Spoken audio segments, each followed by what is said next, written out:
পটলি ছিল গ্রামের সবচেয়ে চঞ্চল আর একটু মোটা মেয়ে। বয়স মাত্র 5 বছর, কিন্তু খাওয়া দাওয়ার পাকা মাস্টার। লাড্ডু থেকে শুরু করে ভাত মাছ সবকিছুই তার প্রিয়। একদিন দুপুরে নদীর ধারে খেলতে খেলতে পটলি ভাবল, আহা, যদি একটা বড় মাছ পেতাম। মা তো আজ মাছ আনতে ভুলে গেছে। সে নদীর পাশে পড়ে থাকা একটুখানি বাঁশের কঞ্চি আর লাল সুতো দিয়ে নিজের মতো করে ছিপ বানিয়ে ফেলল। হুক হিসেবে ব্যবহার করল মায়ের রান্নাঘর থেকে চুরি করে আনা বাঁশের কাঁটা। পটলি ছিপ ফেলে দিয়ে বসে রইল। প্রথমে ছোট মাছেরা এসে টুকটাক কামড় দিল, কিন্তু পটলির মন বড় কিছুর দিকে। হঠাৎ টান, এমন টান যে পটলির গায়ের চর্বি নড়ে উঠল।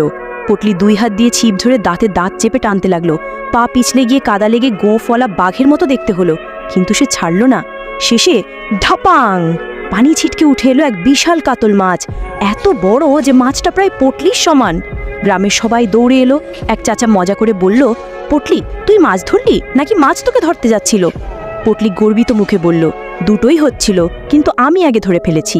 সেই দিন রাতে গোটা গ্রাম সেই মাছ দিয়ে ভোজ করল। পটলি বুকে হাত দিয়ে বলল, এই মাছটা আমার প্রথম বিজয় ট্রফি।